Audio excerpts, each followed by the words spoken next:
Hello and welcome to another gentle descent into the past.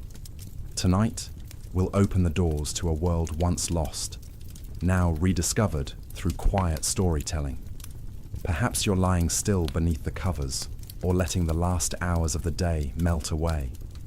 Either way, I'm honored to have you here. Let me know in the comments where you're tuning in from. Are we continents apart or just a few time zones away, both listening as the stars come out? If you enjoy resting to soft-spoken tales and thoughtful history, be sure to subscribe. There's so much more to uncover together. I'm about to take you on a journey 3,000 years into the past, where pleasure and ritual dance together in ways that would reshape your understanding of power itself. We're going to meet real women whose names echo through history, whose stories reveal truths that Hollywood movies and dusty textbooks completely missed. And by the end of this series, you'll understand why these dancing girls weren't just performers. They were priestesses, politicians, and power brokers who could make or break dynasties with a single dance. Now, before we dive deep into this world, let me give you a preview of what's coming. First, we'll uncover the shocking truth about how these women trained from childhood in arts that went far beyond dance. Then, we'll witness the intimate rituals that took place behind temple walls, ceremonies so sacred that only the most elite were permitted to observe. Finally, we'll reveal how these dancers accumulated wealth and influence that rivaled the nobility itself, building networks of power that stretched across the ancient world. But here's what makes this story absolutely incredible. I've spent months tracing the archaeological evidence, decoding hieroglyphic texts, and piecing together fragments of papyrus that reveal a civilization where sacred sexuality and divine power intertwined in ways that challenge everything we thought we knew about ancient Egypt. These weren't just stories of entertainment. These were stories of women who understood that their bodies were temples, their movements were prayers, and their influence could reshape the very foundations of an empire. So let's begin where every great story should, with a moment that changed everything. The year is 1323 BCE. The boy king Tutankhamun lies dying in his golden palace at Memphis, his body ravaged by malaria and weakened by generations of royal inbreeding. The greatest empire the world has ever known teeters on the edge of chaos. Nobles whisper in shadowed corridors about succession. Priests debate which gods have been offended. And in the midst of this political storm, a young woman named Ankhesenamun finds herself at the center of a power struggle that will determine the fate of Egypt itself. But Ankhesenamun isn't just any woman. She's the teenage widow of the pharaoh, trained since childhood in the sacred arts that few dare to speak of openly. And tonight, as courtiers plot and scheming advisors position themselves for power, she makes her way to the temple of Hathor, goddess of love, beauty, and feminine power. What happens next will demonstrate just how deeply the art of sacred dance was woven into the very fabric of Egyptian politics. The temple doors close behind her with a sound like thunder. Inside, the air shimmers with heat from dozens of oil lamps. The walls are covered in hieroglyphs that tell stories of divine love, of goddesses who dance the world into existence, of women whose movements could summon the flooding of the Nile itself. And there, waiting in the inner sanctuary, are the women who will help Ankhesenamun navigate the most dangerous moment of her young life. These are the Kana, the sacred dancers whose training began before they could walk. Children selected not just for their beauty, but for an almost supernatural ability to embody the divine feminine. They've spent years learning movements passed down through generations, each gesture loaded with meaning, each step a word in a language that speaks directly to the soul. Tonight, they'll teach Ankhesenamun a dance that hasn't been performed in living memory, a ritual so powerful that it could legitimize her claim to rule Egypt in her own right. Now, here's where the story gets really fascinating. See, What we're witnessing isn't just some ancient version of entertainment. This is statecraft. This is diplomacy conducted through the language of the body. Because in ancient Egypt, the pharaoh wasn't just a political leader, they were the living embodiment of divine power on earth. And that divine power, according to Egyptian theology, flowed through both masculine and feminine principles. The masculine principle, represented by gods like Ra and Amun, was about order, structure, the blazing power of the sun. But the feminine principle, embodied by goddesses like Isis, Hathor, and Sekhmet, was about transformation, fertility, the mysterious forces that could create life or bring destruction. And the women who mastered the sacred dances weren't just performing, they were channeling these cosmic forces, making themselves vessels for divine power. Watch what happens next. As the drums begin their hypnotic rhythm, Ankhesenamun starts to move. Her body becomes fluid, serpentine, as if the goddess Hathor herself has taken residence in her flesh.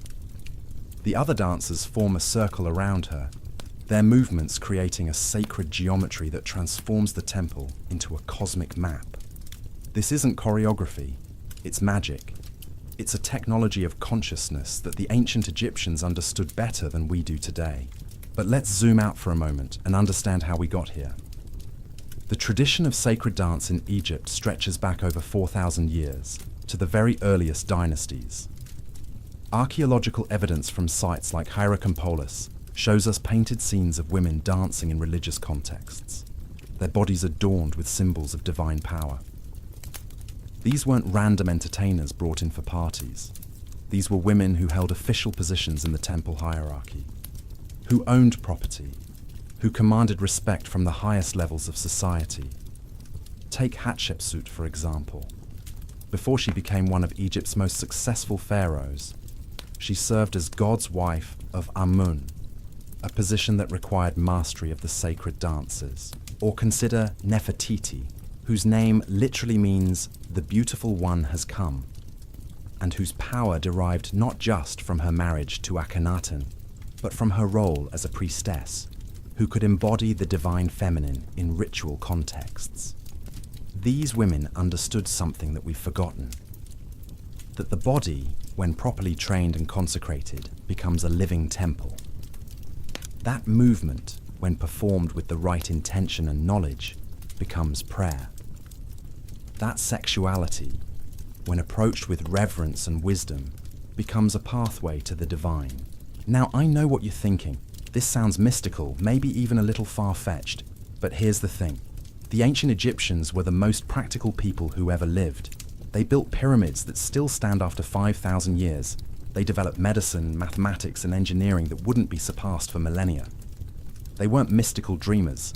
They were hard-nosed pragmatists who understood that power comes in many forms. And they recognized that feminine sexual power, when properly channeled, was one of the most potent forces in human society.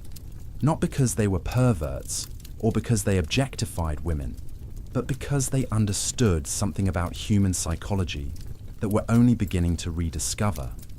That the erotic, when approached with reverence, awakens capacities in consciousness that can't be reached any other way.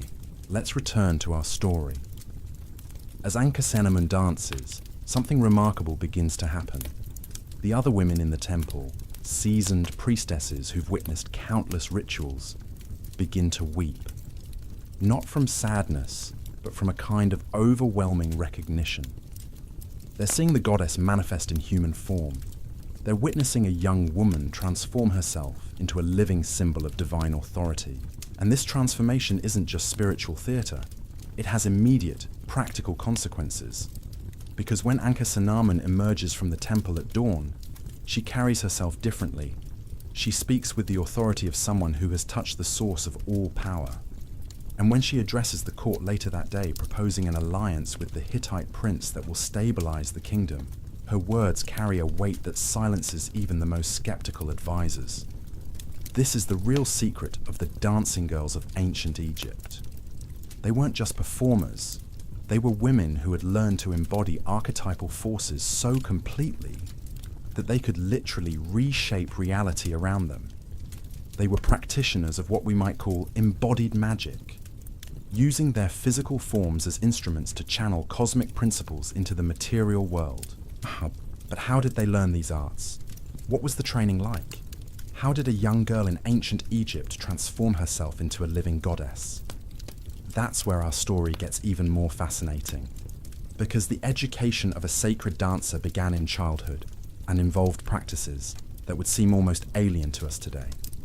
Imagine a 6-year-old girl named Nebet, chosen from hundreds of candidates to enter the temple school of Dendera. Her selection wasn't random. Temple priests had observed her for months, noting not just her physical grace, but her ability to enter trance-like states during religious festivals. They'd watched how other children were drawn to her, how even adults seemed to pay attention when she moved. There was something about her presence that suggested she might be suitable for the most sacred training. Nebet's first years in the temple involved learning things that no ordinary Egyptian child would ever encounter. She studies hieroglyphs, of course, because a sacred dancer must be able to read the ritual texts. But she also learns anatomy, understanding her body as a map of divine forces.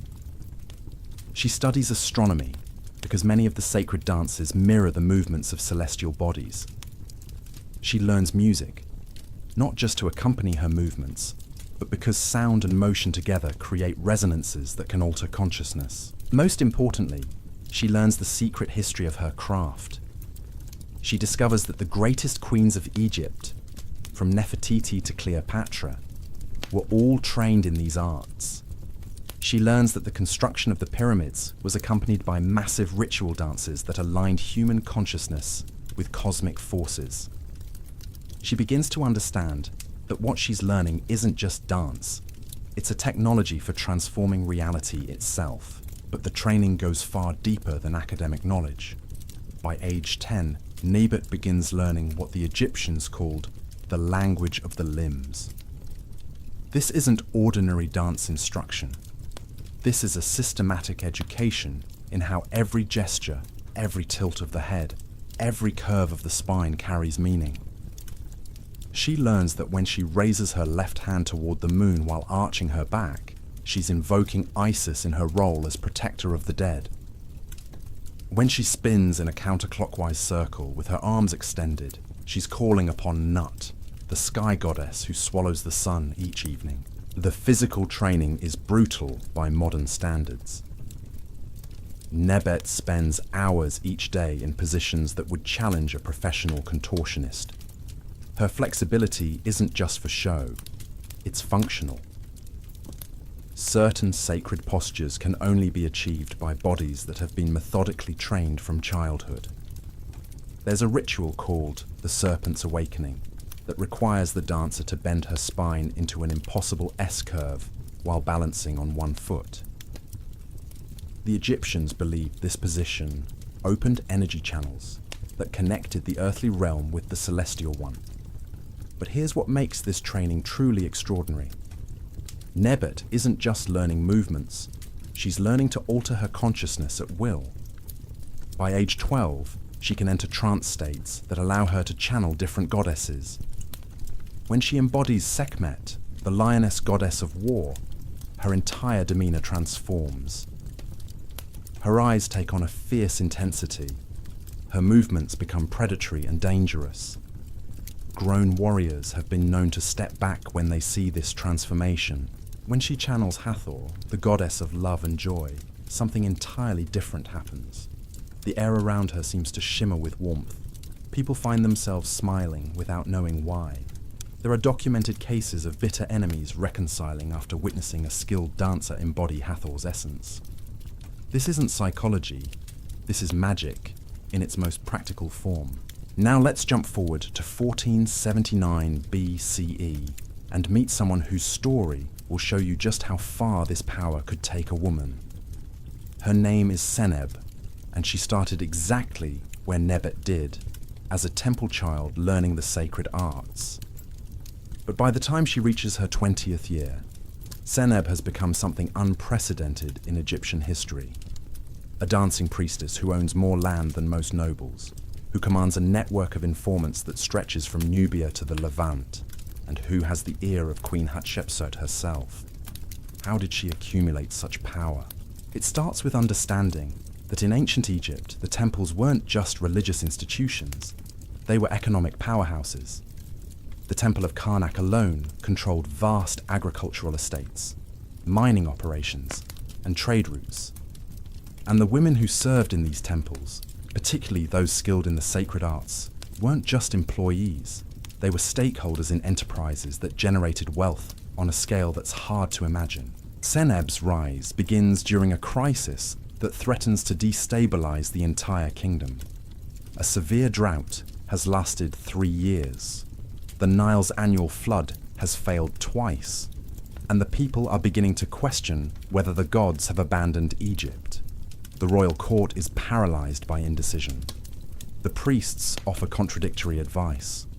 And in this moment of desperate uncertainty, Queen Hatshepsut does something that shocks the entire kingdom. She summons Seneb to perform a ritual that hasn't been attempted in over 2 centuries. It's called the Dance of the Returning Waters, a ceremony so complex and dangerous that it requires not just one dancer, but a precisely coordinated group of 7 women, each representing a different aspect of the goddess Isis. The ritual must be performed at dawn on the day of the summer solstice, in the innermost sanctuary of the Temple of Philae, on an island in the middle of the Nile. And if it fails, if the dancers make even the slightest error, the consequences could be catastrophic. Here's why this ritual is so dangerous. The Egyptians believed that the Nile's flood was controlled by the tears of Isis, mourning for her murdered husband Osiris. To bring back the flood, the dancers must recreate the entire myth through their movements, embodying not just Isis, but all the gods and forces involved in the cosmic drama.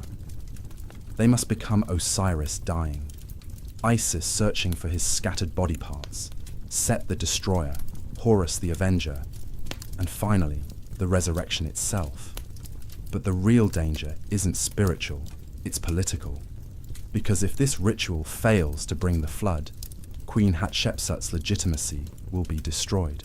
Her enemies will claim that the gods have rejected her rule. Civil war could tear Egypt apart. Everything depends on 7 women and their ability to dance the cosmos back into balance.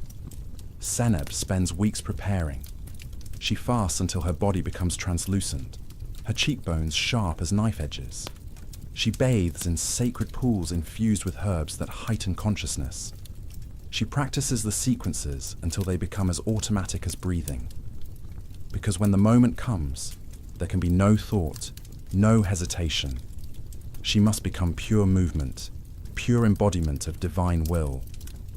The night before the ritual, something unprecedented happens.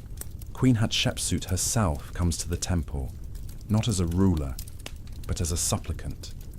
She kneels before Seneb and the other dancers, asking for their blessing. This is a moment that reveals the true nature of power in ancient Egypt. The queen, for all her political authority, recognizes that in this moment, these women command forces that she cannot touch. Dawn breaks over the Nile like molten gold. The 7 dancers take their positions in the temple sanctuary, their bodies painted with sacred symbols, their eyes lined with coal mixed with powdered lapis lazuli. The drum begins its rhythm, slow and deep like a heartbeat. And then they begin to move. What happens next defies rational explanation. As the dancers embody the death of Osiris, the temperature in the temple drops noticeably. Witnesses later swear they saw shadows moving independently of their casters. When they transition to Isis searching for the scattered pieces of her beloved, several onlookers begin weeping uncontrollably, overwhelmed by a grief that isn't their own. But it's during the resurrection sequence that something truly miraculous occurs. As Seneb, embodying Isis, raises her arms toward the ceiling in the gesture that brings Osiris back to life, a sound begins building outside the temple. At first, it's barely audible, like distant thunder. Then it grows louder, more insistent. It's the sound of rushing water. The Nile is rising. Now, skeptics might call this coincidence. They might point out that floods often begin suddenly, that the timing could have been pure chance. But the ancient Egyptians knew something that we've forgotten. That consciousness and reality are far more interconnected than we assume. They understood that when human awareness reaches certain states of intensity and focus, it can influence physical events in ways that defy our limited understanding of cause and effect. The flood that year is the most abundant in living memory. The harvest is so bountiful that Egypt exports grain throughout the Mediterranean. Queen Hatshepsut's reign is secured. And Seneb finds herself transformed from temple dancer to something approaching a living goddess in the eyes of the people. But here's what's really fascinating. Seneb doesn't let this success go to her head. Instead, she uses her newfound influence to establish something entirely new in Egyptian society.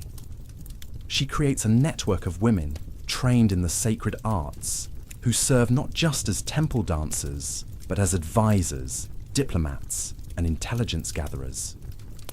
These women travel throughout the ancient world, from the court of Babylon to the trading posts of Nubia, carrying with them knowledge and skills that make them invaluable to rulers everywhere. Think about the implications of this. In a world where most women had limited freedom of movement, these dancers could cross borders freely. They were welcomed in foreign courts because their arts were recognized and valued everywhere. They could gather information, negotiate treaties, and influence decisions at the highest levels of government. They became, in effect, Egypt's first female diplomatic corps. One of Seneb's protégés, a woman named Taweret, actually prevented a war between Egypt and the Hittite Empire through her intervention. She was performing at the Hittite court when tensions reached a breaking point over disputed territory in Syria. The Hittite king was preparing to march his armies south when Taweret requested a private audience. What happened in that meeting remained secret, but by morning, the king had not only called off the invasion, he had proposed a marriage alliance between his son and an Egyptian princess. This is the hidden history of ancient Egypt. Women who wielded power through arts that we've reduced to mere entertainment. They were operating at levels of influence that most people couldn't even perceive, using their bodies and their consciousness as instruments of statecraft. But the story gets even more complex when we consider how these women accumulated personal wealth. Because the sacred dancers weren't just servants of the state, they were entrepreneurs who built business empires that spanned the ancient world. Let me tell you about a woman who redefined what it meant to be powerful in the ancient world. Her name was Katie, and by the time she reached her 40th year, she owned more ships than most pharaohs, controlled trade routes that stretched from the cataracts of Nubia to the cedar forests of Lebanon, and had accumulated a fortune that would make modern billionaires weep with envy. But here's the kicker. She started with nothing but her ability to move her body in ways that could make grown men question the nature of reality itself. Katie's story begins in the dusty streets of Thebes, where she was born to a family of potters who could barely afford to feed their children. At age 7, she was selected during the annual temple recruitment, not because of any noble bloodline, but because when the high priestess looked into her eyes, she saw something that made her step back in recognition. There was an old soul in that child's body, a consciousness that had walked between worlds before. The training that followed would have broken most adults. By dawn each day, Katie was in the temple courtyard, learning to control every muscle in her body with the precision of a master craftsman. But this wasn't just about physical discipline. The Egyptians understood that the body was a living hieroglyph, and every gesture could be a word in the language of the gods. When Katie raised her right arm while pivoting on her left foot, she was literally writing a prayer in three-dimensional space. But the real education happened after dark, when the temple doors closed to outsiders. This is when Katie learned the secrets that transformed dancers into power brokers. She discovered that the wealthy merchants who came to the temple weren't just seeking spiritual guidance. They were looking for women who could read the subtle currents of human desire, who could navigate the complex social dynamics that determined who prospered and who failed in Egyptian society. You see, the sacred dancers weren't just performers. They were psychologists who had spent years studying the deepest patterns of human behavior. They could tell within minutes of meeting someone what that person's fears were, what they desired most desperately, what would motivate them to action. This wasn't manipulation in the crude sense we might imagine. This was emotional intelligence, refined to an art form that bordered on telepathy. By her 15th year, Katie had become something unprecedented, a temple dancer who was also a business consultant. Wealthy traders would seek her advice before major ventures. Nobles would consult her before arranging marriages for their children. Even priests would quietly ask for her insights into the motivations of their rivals. And for each consultation, she charged fees that would have seemed astronomical to ordinary Egyptians. But Katie's real breakthrough came during the reign of Amenhotep II, when Egypt was expanding its influence throughout the Mediterranean. The pharaoh needed agents who could operate in foreign courts, people who could gather intelligence while appearing to be nothing more than exotic entertainers. Who better than women trained from childhood to read human nature with supernatural precision? This is where the story gets absolutely mind-blowing. Katie wasn't just sent to foreign courts as a spy. She was commissioned to establish what we might call the ancient world's first international entertainment agency. She recruited dancers from across the empire, women who combined artistic excellence with intelligence-gathering capabilities. These weren't just beautiful women who could move gracefully. These were operatives who could extract secrets from enemy generals, while appearing to offer nothing more than an evening's entertainment. Picture this: a Mesopotamian king hosting a celebration for his military commanders. The wine is flowing. The men are boasting about their strategies for the coming campaign season. And there, moving between the tables like a whisper made flesh, is one of Katie's dancers. She laughs at their jokes, refills their cups, occasionally joins their conversations with observations that make them think she's not just beautiful, but intelligent. By the end of the evening, she knows their troop movements, their supply routes, their plans for the next 6 months. And they remember nothing but the way she made them feel like the most fascinating men in the world. But here's what makes Katie's operation truly brilliant. She didn't just steal secrets, she sold them to multiple parties. The same intelligence that she provided to Egyptian commanders, she would also sell to rival kingdoms, carefully edited to serve her own purposes. She created an information marketplace where knowledge became the most valuable commodity in the ancient world. Within a decade, Katie controlled a network that stretched from the courts of Babylon to the trading posts of Cyprus. Her dancers weren't just in Egyptian temples anymore. They were in the palaces of foreign kings, the private chambers of wealthy merchants, the war councils of military commanders. Everywhere that power concentrated, you could find one of Katie's women, beautiful and deadly as serpents, gathering the information that would determine the fate of nations. Now, you might wonder how she managed to maintain loyalty among women who were operating in such dangerous circumstances. The answer reveals something profound about how power really works. Katie didn't just train her dancers in the sacred arts and send them out into the world. She made them partners in her enterprise. Every woman who worked for her received a percentage of the profits from the intelligence she gathered. More importantly, Katie used her growing influence to secure futures for these women that went far beyond their dancing careers. When one of her operatives grew too old for active service, Katie would arrange marriages to wealthy merchants who needed wives with international connections. When another wanted to establish her own business, Katie would provide the capital and the network of contacts. She understood something that modern corporations are only beginning to recognize, that loyalty isn't bought with money alone, but with genuine investment in people's long-term success. The wealth that flowed from this operation was staggering.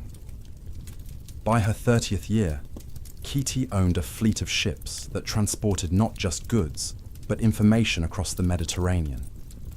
She had agents in every major port, women who combined commercial activities with intelligence gathering.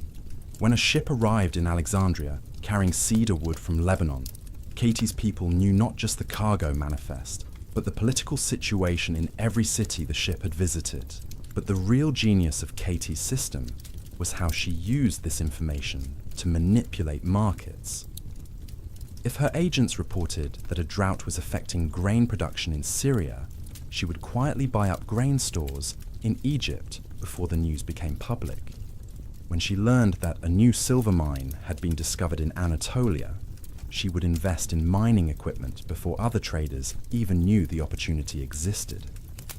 This is economic intelligence gathering on a scale that wouldn't be seen again until the modern era.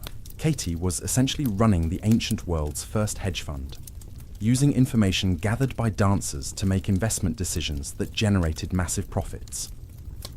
And because her sources were women who appeared to be nothing more than entertainers, her competitors never understood how she always seemed to be one step ahead of market movements. The political implications were enormous. When kingdoms found themselves short of grain during famines, they often discovered that Katie controlled the supplies they desperately needed. When rulers needed to finance military campaigns, they found themselves negotiating with a former temple dancer who had become one of the wealthiest individuals in the ancient world. The woman who had started with nothing but her ability to embody divine forces had transformed herself into a power that rivaled pharaohs. But Katie's story reveals something even more profound about the dancing girls of ancient Egypt. These weren't women who used their sexuality as a crude tool of manipulation. They were practitioners of arts that recognized sexuality as one of the fundamental forces that shape human civilization. They understood that desire, when properly channeled, could be transformed into economic power, political influence, and social transformation. Consider what happened when Katie was summoned to mediate a trade dispute between Egyptian merchants and their Nubian counterparts. The negotiations had been deadlocked for months. Both sides were threatening military action. Fortunes hung in the balance, and into this volatile situation walks a woman whose presence somehow diffused tensions that armed men had been unable to resolve. How did she do it? The answer lies in understanding that the sacred arts weren't just about dance. They were about creating states of consciousness that allowed people to transcend their ordinary limitations. When Katie entered that negotiation room, she brought with her an energy that shifted the entire dynamic. Suddenly, men who had been viewing each other as enemies began to see possibilities for mutual benefit. The negotiations that had seemed impossible became not just possible, but inevitable. This is the real secret of the dancing girls' power. They weren't just manipulating men through sexual attraction. They were practitioners of consciousness technologies that could literally alter the emotional and mental states of everyone around them. When a skilled dancer entered a room, she carried with her the accumulated wisdom of thousands of years of practice in human psychology. She could sense the hidden currents of tension and desire that determined how people would behave. More importantly, she could influence those currents in ways that served her purposes. But the story doesn't end with individual success. Katie used her wealth and influence to establish something that would outlast her own lifetime. A school that trained women not just in the sacred arts, but in commerce, diplomacy, and statecraft. She understood that the power she had accumulated was too valuable to die with her. It needed to be preserved and passed on to future generations. The school she founded became legendary throughout the ancient world. Young women came from as far away as Persia and Ethiopia to study there. They learned not just how to dance, but how to read markets, negotiate treaties, and build business empires. The graduates of Katie's school became some of the most influential women in the ancient world, carrying her methods to courts and trading centers across 3 continents. What Katie had created was nothing less than the ancient world's first finishing school for female power brokers. These women learned that their bodies were instruments of influence, that their sexuality was a source of strength rather than vulnerability, and that the sacred arts could be transformed into practical tools for reshaping the world around them. By the time Katie reached her 50th year, she had achieved something that would have seemed impossible to the potter's daughter, who had been selected for temple training decades earlier. She controlled commercial networks that influenced the economies of entire regions. Her former students held positions of power in courts from Babylon to Carthage, and her methods had become so refined that other wealthy families were sending their daughters to study with her, paying fees that would have supported entire villages for years. But perhaps the most remarkable aspect of Katie's legacy was how she had redefined what it meant to be a woman in the ancient world. In a society where most females were expected to be wives and mothers with limited independence, she had created a model of feminine power that was both respected and feared throughout the known world. Her success had proven that women trained in the sacred arts could accumulate wealth, wield political influence, and shape the course of history itself. The dancing girls who followed in her footsteps carried this understanding forward.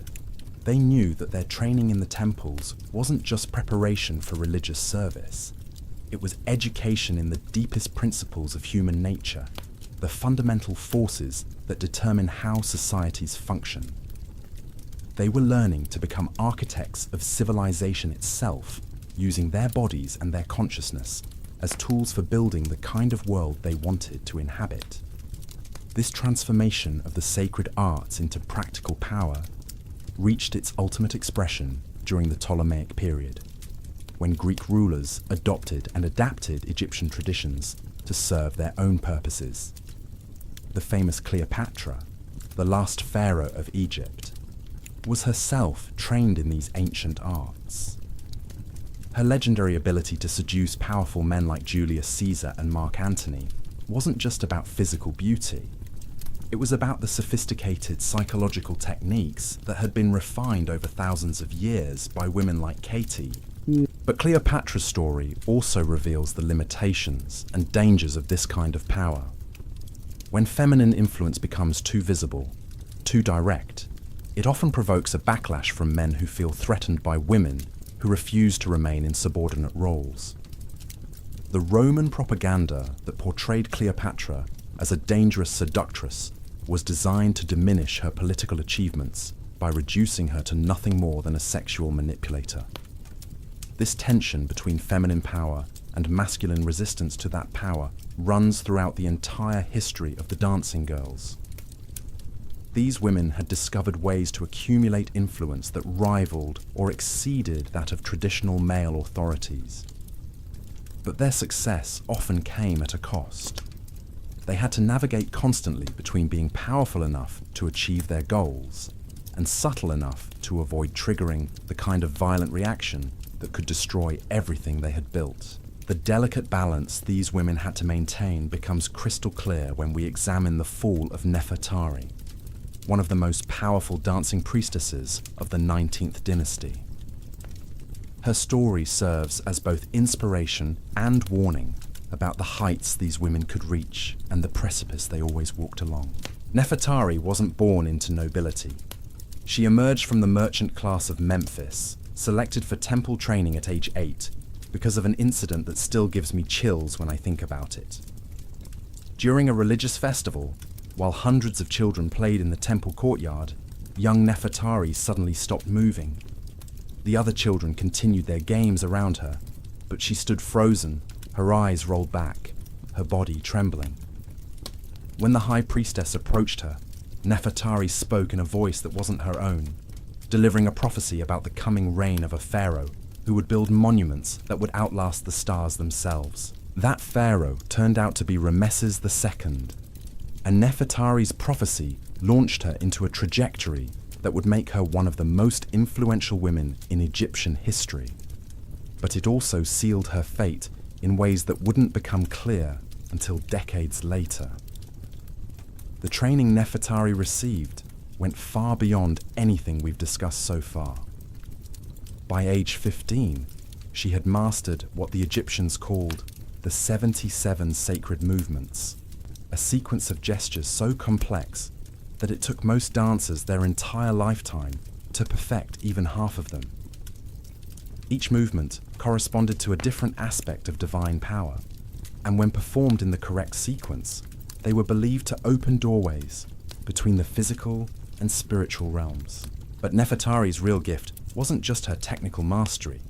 It was her ability to improvise within the sacred forms, to channel divine inspiration in ways that created entirely new expressions of the ancient arts. When she danced, witnesses reported seeing things that shouldn't have been possible. Flames that cast no heat, shadows that moved independently of their sources, music that seemed to come from the stones themselves rather than the instruments of the temple musicians. These weren't just religious experiences. They were demonstrations of power that had immediate political consequences. When foreign ambassadors witnessed Nefertari's performances, they returned to their own kingdoms with stories that enhanced Egypt's reputation for possessing supernatural abilities. Enemy rulers became more cautious about challenging a civilization that could produce such displays of otherworldly power. Ramesses II recognized Nefertari's value immediately. When he ascended to the throne, one of his first acts was to commission a temple complex at Abu Simbel that included chambers specifically designed for her performances. The acoustics were engineered to amplify the subtle sounds of movement, creating an environment where dance became a form of architecture in motion.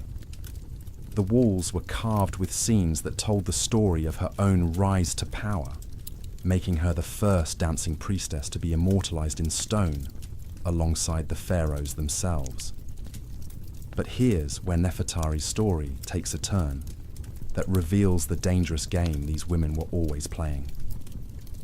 Her influence over Ramesses became so complete that she began making decisions that traditionally belonged to the pharaoh alone. She appointed governors to distant provinces. She negotiated treaties with foreign powers.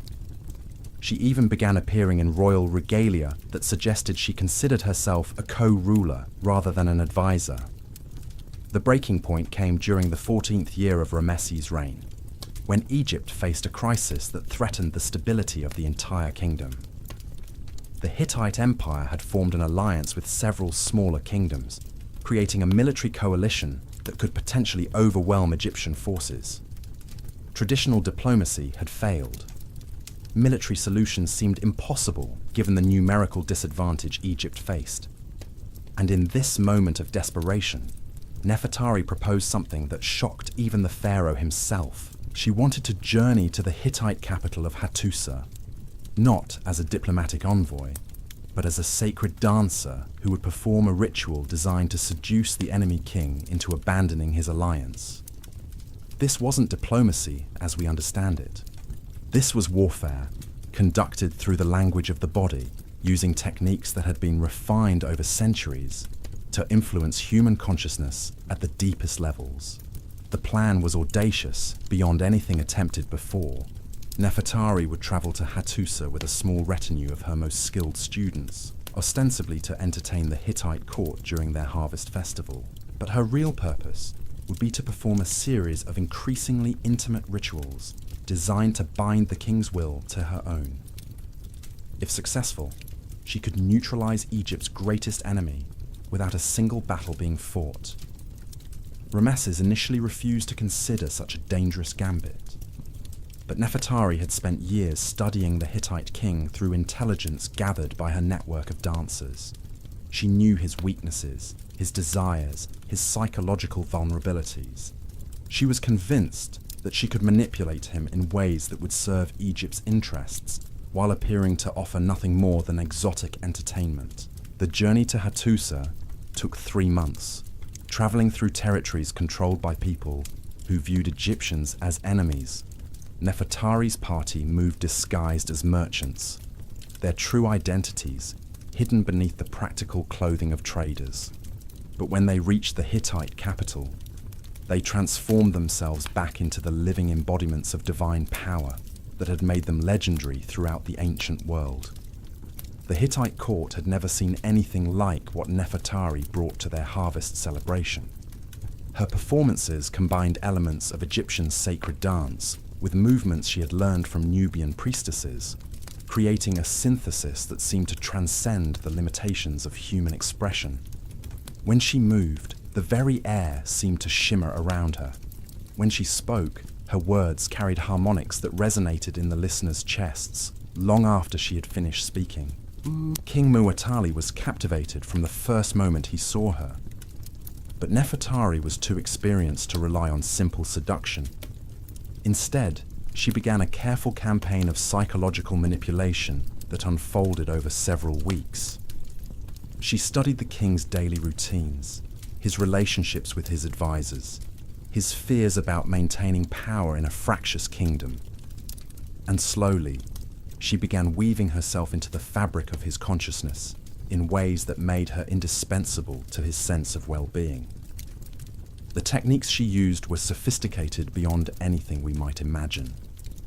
She timed her appearances to coincide with moments when the king was most receptive to influence.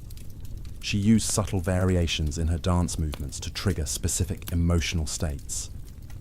She employed what the Egyptians called mirror breathing, synchronizing her respiration with the king's until their consciousness began to merge at a subliminal level. But Nefertari's masterstroke was understanding that the king's greatest vulnerability wasn't sexual desire, but his need for validation from someone who truly understood power.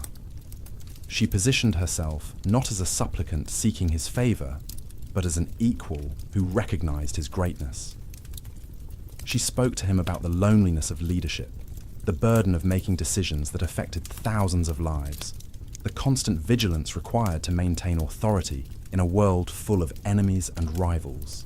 Within 6 weeks, King Muwatalli had not only abandoned his alliance against Egypt, he had proposed a marriage treaty that would unite the two kingdoms through the union of his son with one of Ramesses' daughters.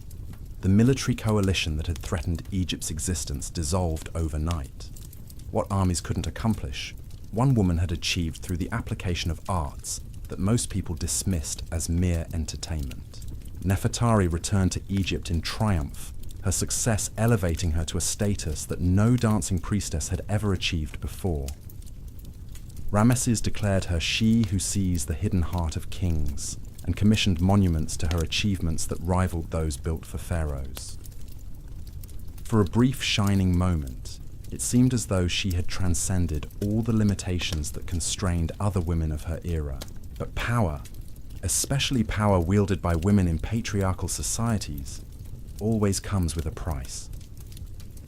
Nefertari's success had made her too visible, too influential, too threatening to the traditional order that kept women in subordinate positions. The priests who had initially supported her training began to whisper that she had exceeded the proper boundaries of her role.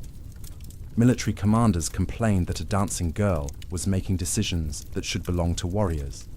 Even some of the other sacred dancers began to distance themselves from her, fearing that her prominence would trigger a backlash against all women who practiced the ancient arts. The end came suddenly, during what should have been Nefertari's moment of greatest triumph. Ramesses had commissioned a celebration to commemorate the 5th anniversary of the Hittite peace treaty, and Nefertari was to perform a new dance that would demonstrate Egypt's continued prosperity under the divine guidance she had helped to secure. But as she began the opening movements of her performance, something went wrong. Witnesses described what happened next in terms that sound almost supernatural. As Nefertari reached the climactic moment of her dance, her body suddenly convulsed as if struck by an invisible force. She collapsed to the temple floor, her limbs twisted in positions that seemed to mock the graceful movements she had just been performing. When the priests reached her, she was dead, her face frozen in an expression of terror that suggested she had seen something that mortal eyes were never meant to witness. The official explanation was that the gods had called her home, that her mortal form had simply been unable to contain the divine forces she had learned to channel. But rumors spread through the kingdom like wildfire. Some claimed that rival priestesses had cursed her, jealous of her unprecedented success. Others whispered that foreign agents had poisoned her, seeking revenge for the diplomatic victories she had achieved. Still, others suggested that she had simply pushed the boundaries of human possibility too far and had paid the ultimate price for her ambition. The truth, as is often the case with such stories, was probably more complex than any single explanation could capture.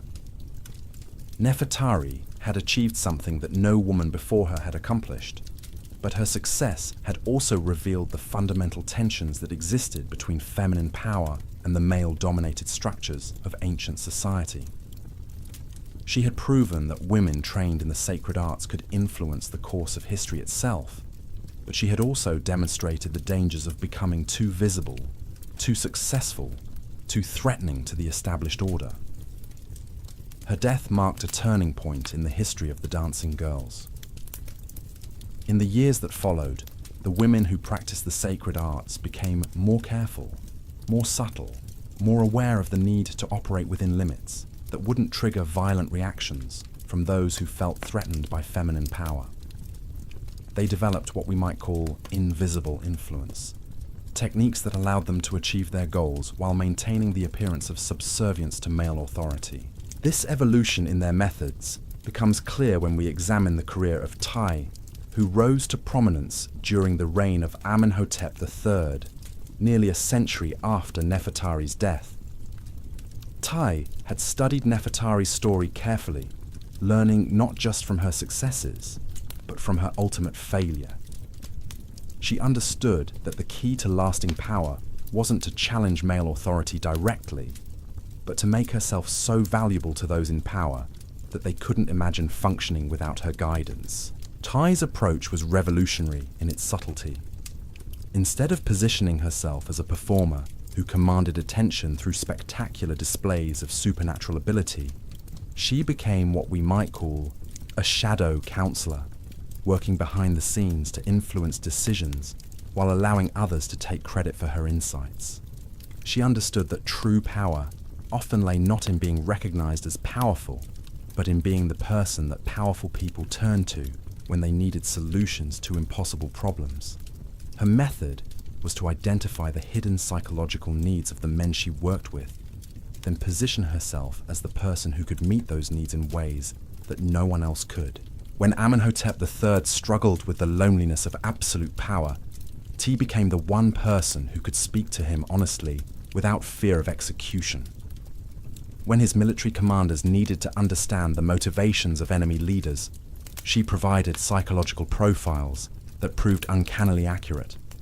When his diplomats faced negotiations that seemed hopeless, she offered strategies based on deep understanding of human nature that turned potential disasters into stunning successes. But T's real innovation was understanding that lasting influence required building systems rather than relying on personal charisma alone. She established what we might call the first think tank in human history, a network of women trained in the sacred arts who specialized in analyzing political, economic, and social problems from perspectives that male advisors couldn't access. These women didn't perform in public ceremonies or seek recognition for their contributions. Instead, they worked as invisible consultants, providing insights that shaped policy decisions throughout the Egyptian empire. The intelligence network that Tai created was unlike anything that had existed before. Her agents weren't just gathering information about military movements or trade opportunities. They were conducting what we might call psychological reconnaissance, studying the personality patterns, emotional vulnerabilities, and decision-making processes of leaders throughout the ancient world. This information was then analyzed by women who had spent years studying human nature through the lens of the sacred arts, creating profiles that allowed Egyptian leaders to predict and influence the behavior of their counterparts with unprecedented accuracy. Consider what happened when the Kingdom of Mitanni began showing signs of internal instability that could affect Egypt's northern borders. Traditional intelligence gathering would have focused on troop movements, alliance patterns, and economic indicators. But Ty's network provided something much more valuable, a detailed psychological analysis of the Mitannian king that revealed he was struggling with depression following the death of his eldest son, and that his decision-making was being influenced by guilt and grief in ways that made him unpredictable and potentially dangerous. Armed with this insight, T was able to advise Amenhotep on a diplomatic approach that addressed the king's emotional state rather than just his political interests. Instead of sending the usual formal embassy, Egypt dispatched a delegation that included mourning rituals, gifts that honored the memory of the dead prince, and most importantly, a sacred dancer who specialized in ceremonies designed to help grieving parents process their loss. The result was a treaty of friendship that not only stabilized the border, but created trade relationships that enriched both kingdoms for generations. This is psychological warfare refined to an art form that wouldn't be seen again until the modern era. T had created a system that allowed Egypt to influence other nations not through military force or economic pressure, but through deep understanding of the human psyche and sophisticated manipulation of emotional states. Her success lay in recognizing that politics, at its deepest level, was always about psychology, and that women trained in the sacred arts had developed tools for understanding and influencing human consciousness that gave them advantages no male advisor could match. The network Ty established continued to operate long after her death, evolving and adapting to changing circumstances while maintaining its core mission of providing Egyptian rulers with insights into human nature that couldn't be obtained through conventional means.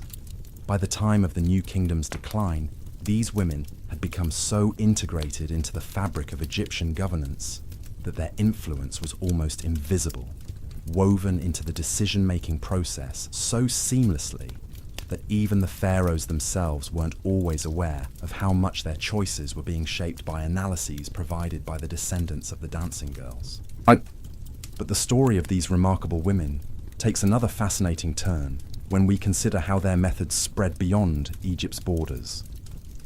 The success of Ty's network hadn't gone unnoticed by rulers in other kingdoms who began seeking ways to acquire similar capabilities for their own courts. This led to what we might call the first brain drain in recorded history, as foreign powers attempted to recruit Egyptian-trained dancers to serve their own interests. The most successful of these recruitment efforts was undertaken by the Persian Empire during its expansion into the Eastern Mediterranean. Persian intelligence officers had studied Egyptian methods carefully, recognizing that the dancing girls represented a strategic asset that could give any kingdom a significant advantage in diplomatic and military conflicts. But they also understood that simply kidnapping or purchasing these women wouldn't work, because their effectiveness depended on years of specialized training that couldn't be replicated quickly. Instead, the Persians developed a more sophisticated approach. They established what appeared to be cultural exchange programs, inviting Egyptian dancers to perform at Persian courts while secretly studying their methods and attempting to reverse engineer their training techniques. At the same time, they sent Persian women to study in Egyptian temples, claiming to seek spiritual enlightenment while actually learning the psychological and physical disciplines that gave the dancing girls their extraordinary abilities. This cultural espionage had unexpected consequences that would reshape the ancient world. As Persian-trained women began applying Egyptian methods in different cultural contexts, they discovered that the techniques were even more powerful than their Egyptian teachers had realized. The sacred arts weren't just effective within Egyptian society, they represented universal principles of human psychology that could be adapted to influence people regardless of their cultural background. The most dramatic example of this adaptation occurred during the Persian conquest of Babylon. The city had been under siege for months, its defenders growing increasingly desperate as food supplies dwindled and morale collapsed. Traditional military tactics suggested that the siege could continue for years, with enormous costs in both treasure and human lives. But the Persian commander had access to something the Babylonians couldn't have anticipated: women trained in modified versions of Egyptian psychological warfare techniques.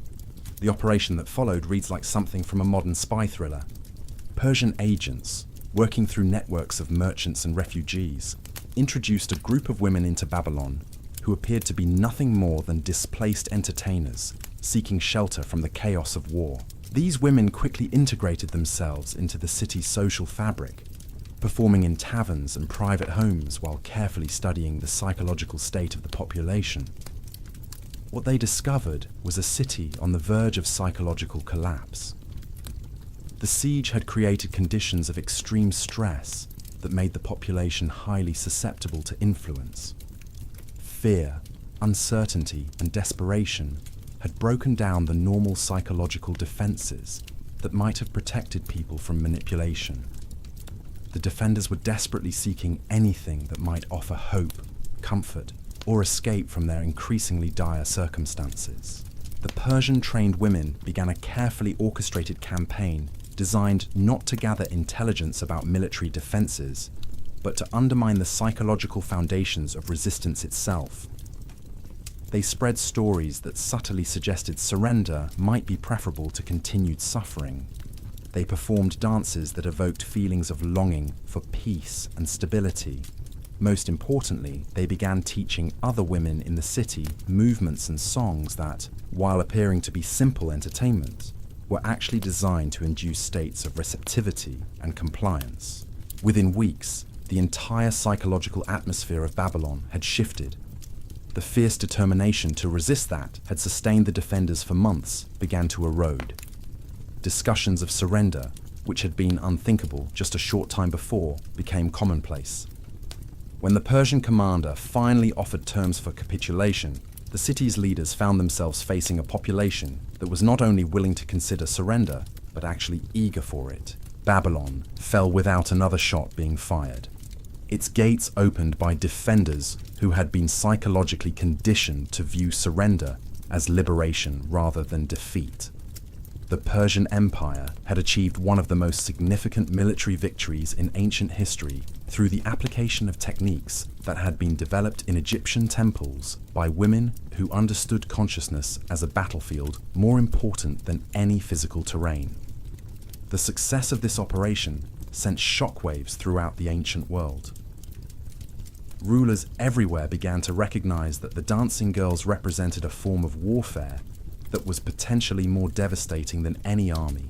The techniques they had developed didn't just defeat enemies, they transformed them into allies through processes that were so subtle and sophisticated that the targets often never realized they were being influenced.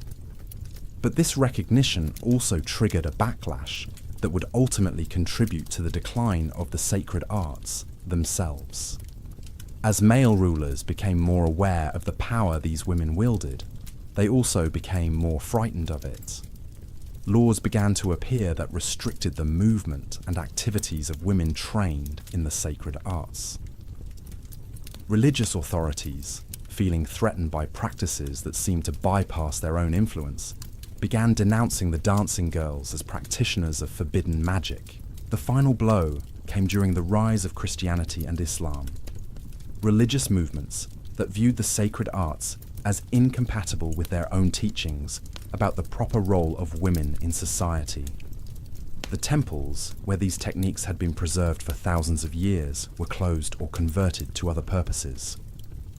The women who had carried this knowledge were forced to abandon their practices or face persecution as pagans and witches. Yet even as the formal institutions that had supported the sacred arts disappeared, the knowledge itself didn't vanish entirely. It went underground, preserved by networks of women who continued to pass the techniques from mother to daughter, teacher to student, in secret traditions that persisted despite official prohibition. The dancing girls had learned the ultimate lesson about power, that true influence survives not through public recognition, but through careful preservation of knowledge that others dismiss or fear. This hidden survival of the sacred arts would have consequences that extended far beyond the ancient world. the techniques developed by Egyptian dancing girls would surface again and again throughout history, influencing the development of everything from medieval courtly love traditions to modern psychological warfare methods. The women who had learned to use their bodies and consciousness as instruments of power had created something that was too valuable to disappear completely, even when the civilizations that had nurtured it crumbled into dust. The story of the dancing girls reveals a truth about power that remains relevant today, that influence often lies not in the ability to command through force, but in the capacity to understand and shape the psychological forces that determine how people think, feel, and act. These women had discovered principles of human nature that allowed them to achieve their goals through methods that were simultaneously more subtle and more effective than traditional forms of coercion. Their legacy lives on in ways that most people never recognize, embedded in the cultural DNA of civilizations that long forgot the women who first discovered how to transform consciousness into a tool for reshaping reality itself.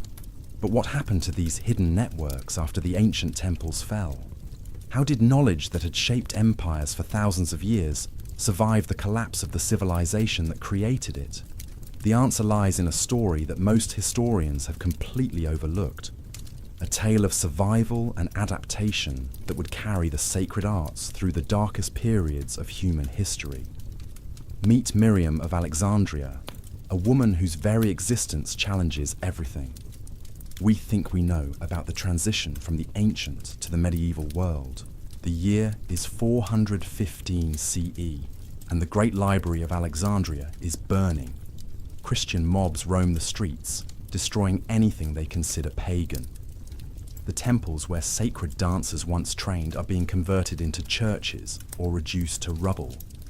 It seems as though the ancient wisdom is dying with the civilization that created it. But Miriam isn't just watching this destruction unfold. She's orchestrating one of the most audacious preservation efforts in human history. As the granddaughter of Hypatia, the famous mathematician and philosopher, Miriam had grown up at the intersection of intellectual tradition and sacred practice. Her grandmother had taught her mathematics and astronomy, but her real education had come from the women who still gathered in secret to practice the arts that were officially forbidden.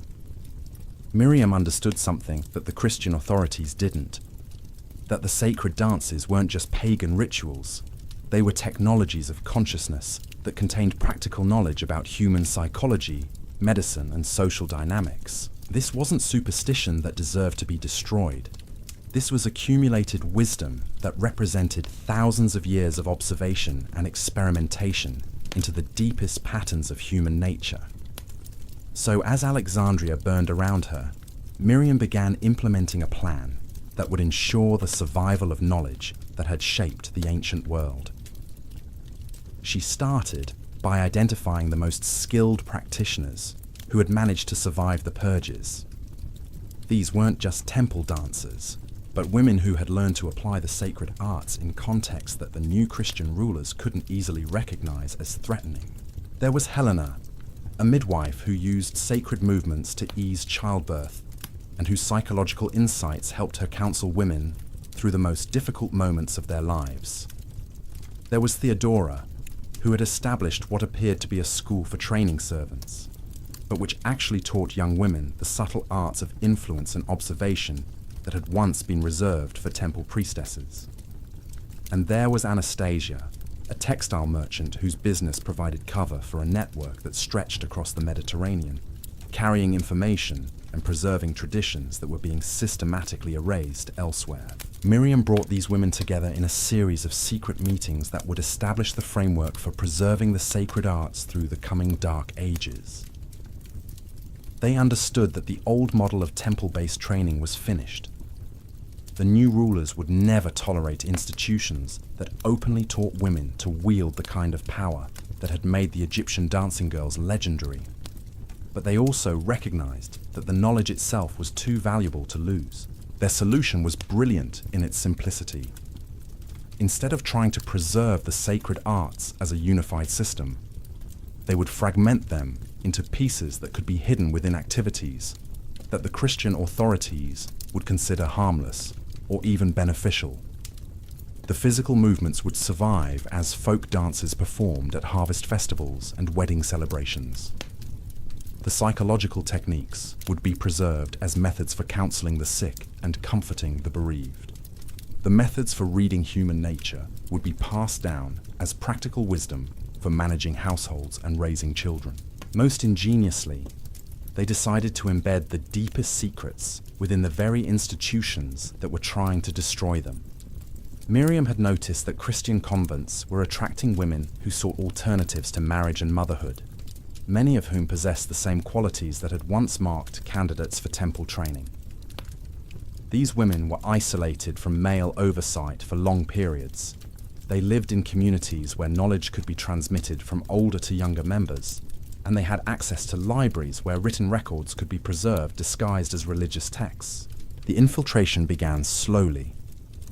Women trained in the sacred arts began seeking admission to convents throughout the Mediterranean world, bringing with them knowledge that they carefully disguised as Christian mysticism.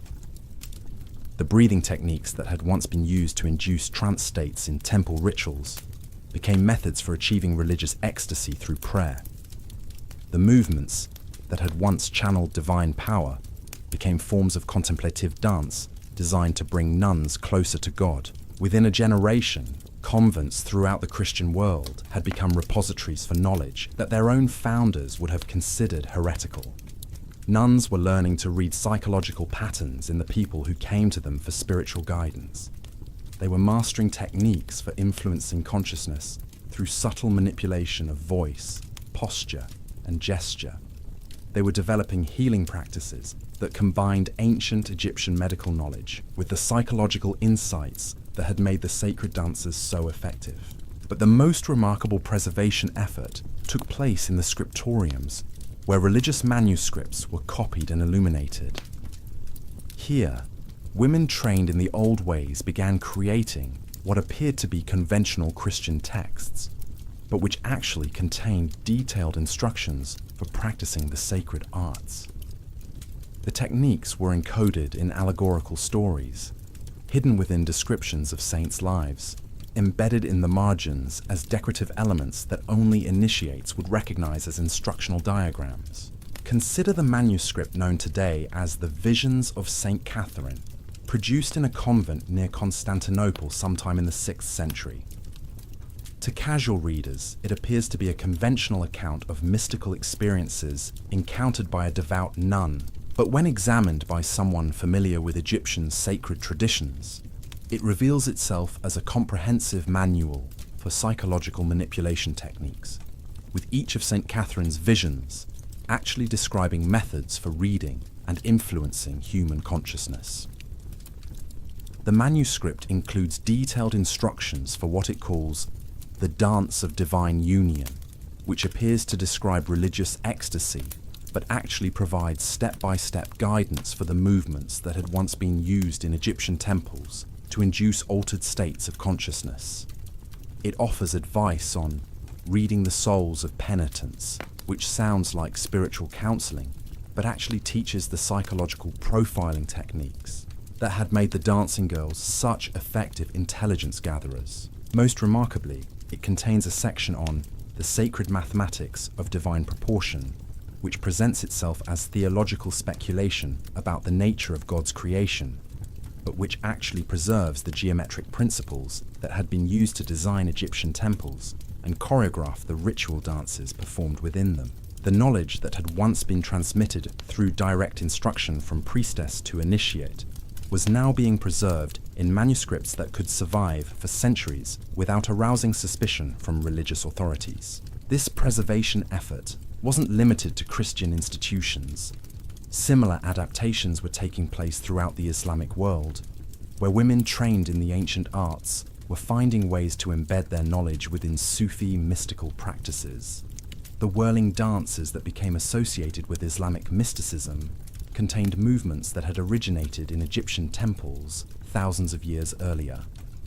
The breathing techniques taught in Islamic meditation practices preserved methods for altering consciousness that had been developed by the sacred dancers. Even more fascinating is what happened in the courts of medieval Europe, where women who had learned these techniques in converted convents began applying them in secular contexts. The tradition of courtly love that emerged in the 12th century wasn't just a literary convention. It was a practical system for wielding influence through sophisticated manipulation of desire and emotion. The troubadours who sang of impossible love weren't just poets. They were carrying forward techniques for psychological influence that had been refined in Egyptian temples and preserved through centuries of careful adaptation. The lady of the manor who could inspire knights to perform heroic deeds through nothing more than a glance or a gesture wasn't just exercising a natural feminine charm. She was applying methods that had been systematically developed and transmitted through networks of women who understood consciousness as a field of influence that could be shaped through precise application of physical and psychological techniques.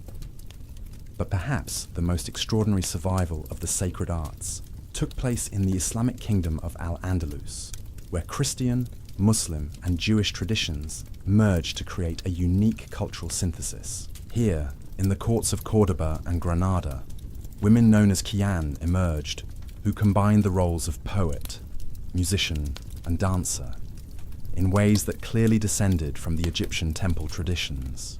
These women weren't just entertainers, they were intellectuals who had mastered multiple languages, sophisticated philosophical systems, and complex artistic forms. They served as advisors to caliphs and princes, using their deep understanding of human psychology to navigate the dangerous waters of medieval politics. Their influence extended far beyond the borders of Al-Andalus, shaping diplomatic relations throughout the Mediterranean world through networks that remained largely invisible to male historians. The most famous of these women was Walada bint al-Mustakfi, an 11th century princess who established what was effectively a finishing school for women seeking to wield influence in Islamic courts. Her students learned not just poetry and music, but the subtle arts of psychological manipulation that had been preserved from the ancient Egyptian traditions. They mastered techniques for reading the hidden motivations of powerful men, for influencing decision-making through careful timing of their interventions, for building networks of allies who could advance their interests without realizing they were being directed. Walada's influence extended far beyond her own lifetime. Her students carried her methods to courts throughout the Islamic world, from Baghdad to Cairo to the emerging Ottoman territories. They established schools and networks that preserved and transmitted knowledge that had survived the collapse of multiple civilizations. The techniques that had once made Egyptian dancing girls the most powerful women in the ancient world were still being practiced, still being refined, still being adapted to new circumstances and challenges. But the survival of these traditions wasn't just about preserving ancient knowledge. The women who carried these arts forward were also innovating, discovering new applications for techniques that had been developed in very different historical contexts. The psychological insights that had been used to influence pharaohs and kings were being adapted to the challenges of medieval society, where power was more fragmented and the opportunities for feminine influence were simultaneously more limited and more subtle. Consider what happened during the Crusades, when European and Islamic civilizations came into direct military conflict for the first time in centuries.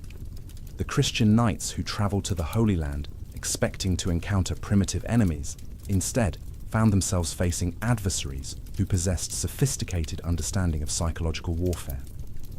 Islamic commanders had access to intelligence networks that seemed to anticipate Christian strategies with uncanny accuracy. Diplomatic negotiations that should have favored the militarily superior Crusaders somehow resulted in agreements that served Islamic interests. What the Crusaders didn't realize was that many of these advantages stemmed from the application of techniques that had been preserved and refined by women working behind the scenes. The dancing girls who entertained in the courts of Damascus and Baghdad weren't just providing pleasant diversions for wealthy merchants and government officials. They were gathering intelligence, analyzing personality patterns, and providing insights that gave Islamic leaders crucial advantages in their conflicts with the invading Europeans. The most dramatic example of this hidden influence occurred during the Third Crusade, when Richard the Lionheart found himself facing Saladin in a conflict that would determine the fate of Jerusalem. The military aspects of this confrontation are well documented, but what historians have missed is the psychological campaign that was being waged simultaneously through networks of women who understood human nature with a precision that bordered on supernatural insight. Saladin had access to detailed psychological profiles of the major Crusader leaders, analyses that revealed their fears, desires, and decision-making patterns with accuracy that allowed Islamic strategists to predict and counter their moves with devastating effectiveness.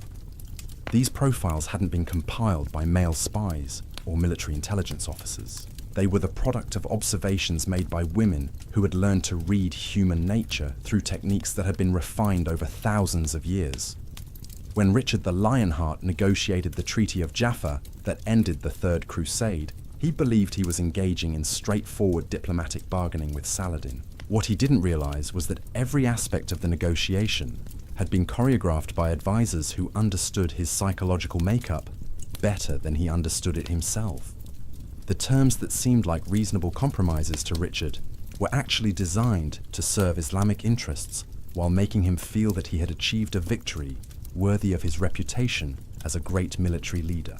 This invisible influence extended far beyond individual negotiations or military campaigns. The women who preserved and practiced the sacred arts were shaping the cultural exchange between Islamic and Christian civilizations in ways that would have profound long-term consequences. The courtly love traditions that emerged in medieval Europe weren't just influenced by Islamic poetry. They were directly shaped by techniques that had been transmitted through networks of women who understood the psychological dynamics of desire and influence with scientific precision. The Gothic cathedrals that began appearing throughout Europe in the 12th century incorporated architectural principles that had originated in Egyptian temple design, transmitted through channels that remained hidden from the male architects and clergy who took credit for these innovations. The musical scales and harmonic progressions that became fundamental to European classical music contained elements that had been developed in the context of sacred dances, preserved and transmitted by women who understood sound as a technology for altering consciousness.